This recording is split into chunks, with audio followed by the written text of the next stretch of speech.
Hello everyone, welcome back to law vita. My name is Aaradhya Gupta. आज फिर से cell of goods act का एक इम्पॉर्टेंट लेक्चर लेकर आए हैं हम, and the topic is the conditions and warranties. Sale of goods act का मैं मानती हूँ सबसे इम्पॉर्टेंट टॉपिक है कि कंडीशंस क्या होती हैं कॉन्ट्रैक्ट ऑफ सेल में, वारंटीज़ क्या होती हैं, और ये सवाल रिपीटेडली आता है हमारे एग्ज़ाम्स में, B it the LLB exam और द जुडिशरी एग्ज़ाम।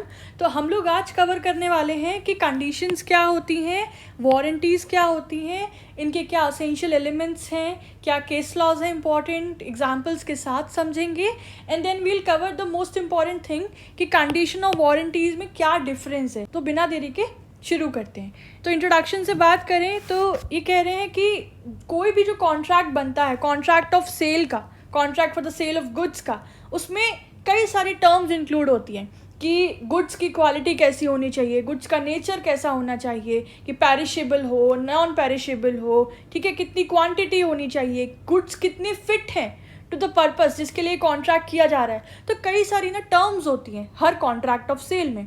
तो उसमें से हर टर्म तो इम्पॉर्टेंट नहीं होगी, कुछ टर्म बहुत इंपॉर्टेंट होती हैं, कुछ टर्म्स कम इंपॉर्टेंट होती हैं। जैसे एक आप एग्जाम्पल से समझें कि एक लड़की की शादी थी और उस शादी के लिए उसने एक रेड कलर का लहंगा जो है वो ऑर्डर किया था कि मेरा लहंगा जो है वो 18 अक्टूबर को डिलीवर हो जाना चाहिए मेरे एड्रेस पे, क्योंकि 19 अक्टूबर को मेरी शादी है। लेकिन डिलीवर कब हुआ? वो 21 अक्टूबर को वो डिलीवर हुआ, जो कि मेन पर्पस था, जो टर्म थी कि डिलीवरी कब हो जानी चाहिए उस सेल की, वो उस जो सबसे इम्पॉर्टेंट टर्म थी उसको फेल कर गए। और साथ साथ ये भी हुआ था कि जो जिस कलर का लहंगा मांगा था वो कलर भी सेम नहीं था। तो इस कॉन्ट्रैक्ट ऑफ सेल में दो असेंशियल टर्म थी, या कह लो मोस्ट इंपॉर्टेंट टर्म थी। पहली थी the colour of lehenga and दूसरी थी द डेट ऑफ डिलीवरी। और अगर कोई इन दोनों ही टर्म्स को वॉयलेट करता है या ब्रीच करता है तो फिर वहाँ पर उसको कॉन्सिक्वेंसेस सफ़र करने पड़ते हैं। तो एग्जाम्पल का पर्पस था आपको बताना कि किस तरह की टर्म्स मोस्ट इंपॉर्टेंट होती हैं, किस तरह की टर्म्स लेस इंपॉर्टेंट होती हैं। अब जैसे उसने फॉर एग्जाम्पल ऑर्डर करते वक्त उसने यही बताया होगा कि मेरे लहंगे का बॉर्डर कैसा होना चाहिए। तो अगर बॉर्डर में हल्का फुल्का फ़र्क है तो वो उसका असेंशियल की टर्म नहीं है। की टर्म उसका था delivery and the colour of lehenga, ठीक है ना। तो वो बाकी जितनी भी डिटेलिंग्स हो गई वो लेस इंपॉर्टेंट टर्म में कवर हो जाती हैं। तो अगर किसी sale of contract of sale का कोई मेन टर्म ब्रीच हो रहा है या ब्रोकन हो रहा है बाय द सेलर या बाय आइदर पार्टी, तो उस टर्म को हम कहते हैं कंडीशन। जो वो मेन टर्म है वो कंडीशन कहलाती है, और उसके ब्रेक होने पे पूरा का पूरा जो कॉन्ट्रैक्ट है वो कोलैप्स हो जाता है, वो ख़त्म हो जाता है, right. And on the other hand अगर कोई उस कॉन्ट्रैक्ट ऑफ सेल की कोई लेस इंपॉर्टेंट टर्म थी, यानी कि उसका होना इंपॉर्टेंट है पर इतना ज़्यादा भी इंपॉर्टेंट नहीं है कि भाई उसकी पूरा अगर नहीं हुआ तो कॉन्ट्रैक्ट ही पूरा फुलफिल नहीं होगा या फिर कॉन्ट्रैक्ट का पर्पस लूज कर जाएगा, नहीं, वो एक लेस इंपॉर्टेंट टर्म है और उस लेस इंपॉर्टेंट टर्म को हम कहते हैं वारंटी, ठीक है। और अगर लेस इंपॉर्टेंट टर्म ब्रेक होती है तो यहाँ पे कॉन्ट्रैक्ट नहीं खत्म होगा, it does not cancel the contract, rather जो भी अग्रीव पार्टी है, जिसको भी नुकसान हुआ है, जिसने सफ़र किया है, उसको ये राइट मिलता है कि वो ऑपोजिट पार्टी से डैमेजेस क्लेम कर सकती है।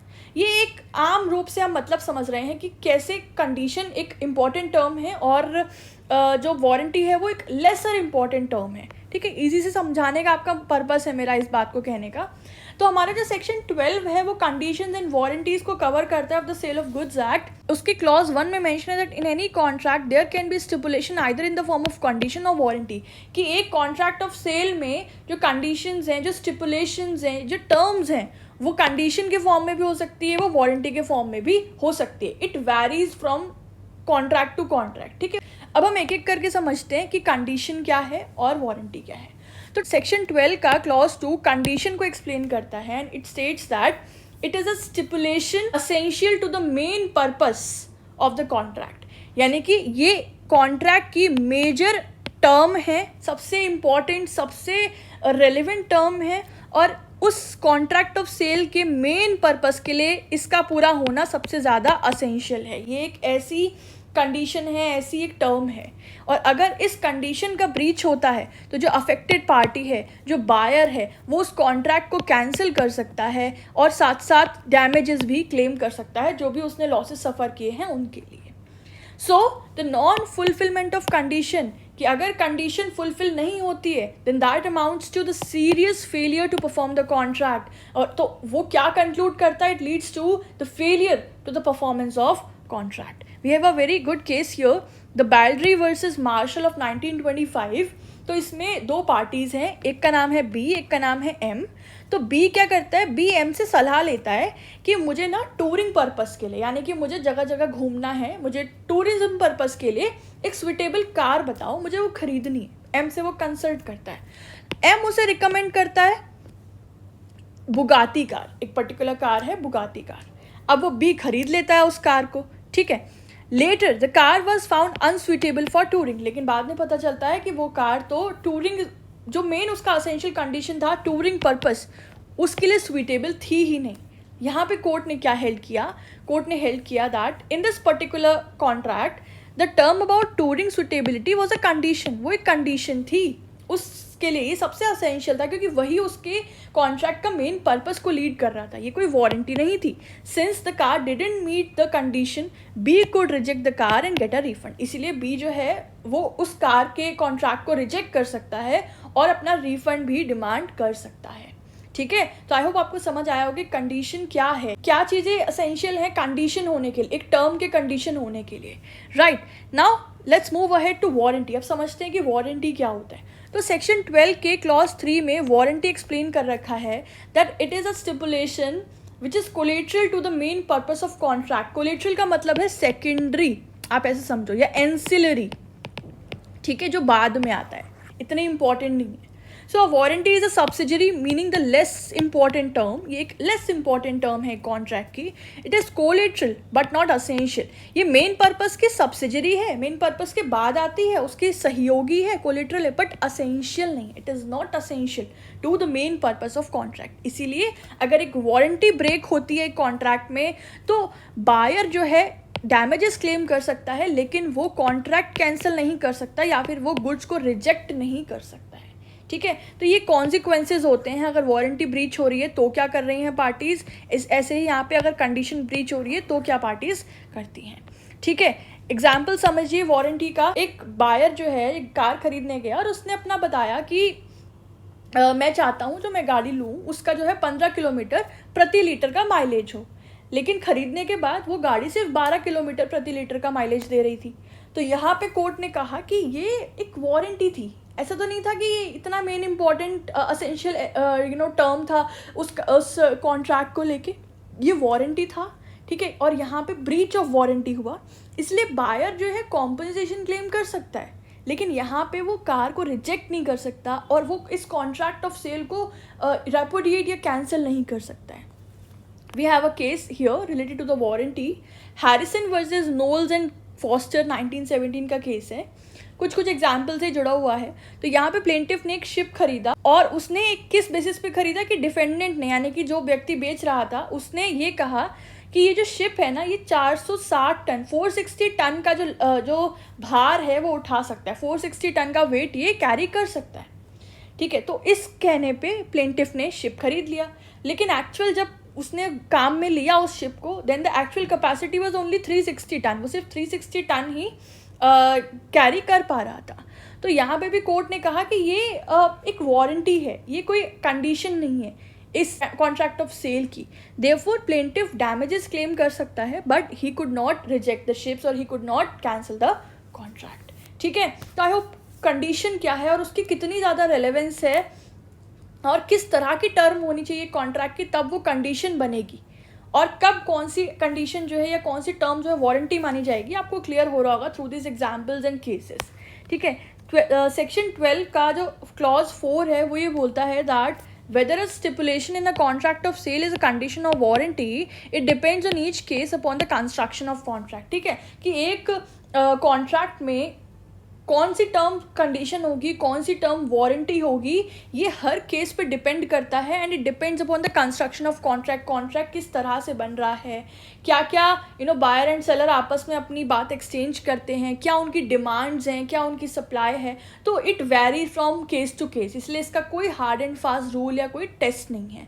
सिमिलरली कंडीशन की बात करें तो इसका कोई टेस्ट नहीं है कि क्या कंडीशन कहलाई जाती है. ये कंडीशन जो है वो डिपेंड करती है upon the intention of party. जैसे जैसे कि मैंने लहंगा वाला केस बताया आपको, अगर जैसे फॉर एग्जांपल डिलीवरी की गलती नहीं होती, गलती हुई होती सिर्फ और सिर्फ कलर की, कि कलर ऑफ लहंगा रेड नहीं है, रादर वो ऑरेंजिश रेड है, कुछ कुछ वो ऑरेंज में जा रहा है, या कह लो पिंकिश रेड है, ठीक है। तो यहाँ पे हो सकता है कस्टमर जो है उसको कंडीशन ना माने, यानी कि कंडीशन कैसे नहीं माने, मतलब उसने एक्सेप्ट कर लिया और वो बाद में उसके लिए डैमेजेस क्लेम कर सकती है। उसने उसको कैंसिल नहीं किया, उसने कॉन्ट्रैक्ट को डिनाई नहीं किया, क्योंकि उसको लगा कि अब अगर मैं ऐसा करूँगी तो ऑब्वियसली शादी का मोस्ट इंपॉर्टेंट चीज़ होती है लहंगा, तो डिले हो जाएगा या हौश पौश हो जाएगी कि अब सडनली नया लहंगा कहाँ से आएगा।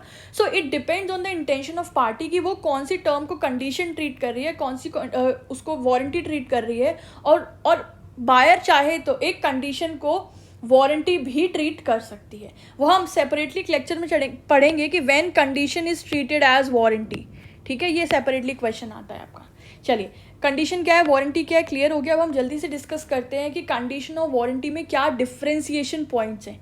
तो हमने बात की कि इन दोनों के जो डिफरेंस है वो डिपेंड करता है that how the term is to the main purpose of the contract, की वो जो टर्म है, वो जो पर्टिकुलर स्टिपुलेशन है, वो कॉन्ट्रैक्ट के मेन पर्पस से कितनी ज़्यादा जुड़ी है। अगर वो सबसे ज़्यादा वाइटल है, सबसे ज़्यादा इंपॉर्टेंट है कॉन्ट्रैक्ट के लिए, तो वो कंडीशन बन गई, और अगर वो एडिशनल है, इतनी ज़्यादा इंपॉर्टेंट नहीं है to the purpose of contract, तो वो एक वारंटी कहलाएगी, ठीक है। एग्जाम्पल समझिए, अच्छा एग्जाम्पल है, हॉर्स के परचेज से रिलेटेड है कि एक बायर है और उसने घोड़ा जो व्यक्ति बेच रहा है उससे बोला कि मुझे एक शांत और जो बिल्कुल भी नॉन वायलेंट हॉर्स चाहिए, जो ज़्यादा भागे ना या अफरा तफरी ना मचाए, एक शांत स्वभाव का हॉर्स चाहिए। तो डीलर जो था उसने सुन तो ली बात, लेकिन उसने उसे एक हॉस्टाइल हॉर्स सेल कर दिया जो कि बहुत ही उत्तेजित था और बहुत ही हॉस्टाइल नेचर का था। अब जैसे ही पहली राइड पे निकले, हॉर्स ने उन्हें उछाल के साइड में गिरा दिया और उनकी हड्डी वसली सब टूट गई। तो अब आप सोचिए, यहाँ पे कंडीशन थी तो क्या थी, या वारंटी थी। यहाँ पे जब ए ने कहा कि मुझे घोड़ा चाहिए शांत स्वभाव का, तो ये जो शांत स्वभाव था वो इनका मेन पर्पस था टू द कॉन्ट्रैक्ट, तो ये एक कंडीशन थी, है ना। The statement that the horse should be quite was a condition and it was essential to the main purpose. तो अब यहाँ पे जब जो हॉर्स डीलर ने उस कंडीशन का वायलेशन किया, तो ए के पास राइट आ जाता है, वो चाहे तो हॉर्स को रिजेक्ट कर दे, अपना जो पैसा दिया है वो वापस मांग ले, और साथ साथ जो भी उसको इंजरी हुई है उसके लिए डैमेजेस भी क्लेम कर सकता है, ठीक है। तो ये हो गया कंडीशन। अब आप इसी केस में, इसी एग्जाम्पल में सिचुएशन ऑल्टर कर दो, बदल दो, कि if A personally select a horse after dealer's assurance about its nature, कि डीलर ने बता दिया कि इसका क्या स्वभाव है, और अब ए जो है वो खुद सेलेक्ट कर रहा है, पर्सनली सेलेक्ट कर रहा है कि मुझे कौन सा घोड़ा लेना है, ठीक है। तो यहाँ पे डीलर की जो अश्योरेंस है अबाउट द नेचर वो वारंटी बन जाती है, क्योंकि जो ए है उसने अपनी कंडीशन जो है ऐसी कोई पर्टिकुलरली लगाई नहीं उसमें कि मेरे को ऐसा ही चाहिए, रादर उसने खुद ने ले लिया अपने उस पर कि मैं सेलेक्ट करूँगा। तो अब यहाँ पे जो डीलर ने भले ही अश्योरेंस दी है वो एक वारंटी बन जाती है, इसलिए अब वो घोड़ा वापस नहीं कर सकता, ना ही वो कॉन्ट्रैक्ट को कैंसिल कर सकता है, रादर वो सिर्फ और सिर्फ डैमेजेस क्लेम कर सकता है, ठीक है। तो ये है ये आप एग्जाम्पल कोट कर सकते हो डिफरेंशिएशन के एस्पेक्ट में, और दोनों ही सिचुएशंस को एक्सप्लेन करना। Now let's quickly move towards the point of difference. पहला है डेफिनेशन। तो डेफिनेशन जो है वो सेक्शन 12(2) में बताई गई है। अ स्टिपुलेशन, स्टिपुलेशन का मतलब है the term which is essential to the main purpose of contract, और वारंटी क्या है, the term which is collateral to the main purpose of contract. Legal provision condition 12(2) में है एंड वारंटी 12 क्लॉज 3 में है। इंपॉर्टेंस की बात करें तो जो कंडीशन है वो कॉन्ट्रैक्ट का जो मेन ऑब्जेक्टिव है उसके सबसे फंडामेंटल टर्म होती है, उसके लिए सबसे इंपॉर्टेंट होती है, जबकि जो वारंटी है वो सब्सिडरी होती है, वो एंसिलरी होती है to the main purpose of contract. Breach होने पे क्या क्या कॉन्सिक्वेंसेज होते हैं, तो अगर एक कंडीशन का ब्रीच होता है तो वो अग्रीव पार्टी को, यानी कि जिस पार्टी ने सफ़र किया, जिसका लॉस हुआ है, उसको राइट देते हैं टू रेपुडिएट द कॉन्ट्रैक्ट, यानी कि to cancel the contract, and as well as he can also claim the damages, जबकि वहाँ पे कॉन्ट्रैक्ट नहीं कैंसिल कर सकते हैं बट डैमेजेस क्लेम कर सकते हैं। Next point is the right to reject the goods. तो कंडीशन के केस में जो बायर है वो गुड्स को रिजेक्ट भी कर सकते हैं अपॉन द ब्रीच, जो कि उन्होंने गुड्स जो है वो ले लिए थे after the contract of sale, जबकि इसमें वारंटी की ब्रीच में गुड्स रिजेक्ट नहीं किए जा सकते हैं, बस सिर्फ और सिर्फ आप डैमेजेस क्लेम करते हो। याद रखो, वारंटी में सिर्फ एक आपके पास रेमेडी है टू क्लेम द डैमेजेस, इसके अलावा कोई और रेमेडी नहीं है। The next point is the treatment flexibility. तो इसका मतलब है कि एक जो बायर है जिसका नुकसान हुआ है वो चाहे तो उस कंडीशन के ब्रीच होने पर उस कंडीशन को as a breach of warranty consider कर सकता है, यानी कि उसने उस बात को हल्के में ले लिया और उसने उन गुड्स को रख लिया और सिर्फ डैमेजेस क्लेम किए, जैसे मैंने लहंगा वाला सिचुएशन बताया आपको। जबकि अगर कोई वारंटी का ब्रीच हुआ है उसे आप as a breach of condition नहीं ट्रीट कर सकते, ये बात आप याद रखना, ठीक है। एग्जाम्पल आप कोई भी दे दीजिए, मैंने यहाँ मेंशन किया है कि एक व्यक्ति ये बोलता है कि मुझे नई गाड़ी खरीदनी है। So buying a car specified as new but delivered as used, कि उसका यहाँ पे कंडीशन क्या था कि मेरे को नई गाड़ी लेनी है, लेकिन जो डीलर है, कार डीलर, उसने उसको यूज्ड गाड़ी दे दी, तो यहाँ पे कंडीशन का ब्रीच हो रहा है।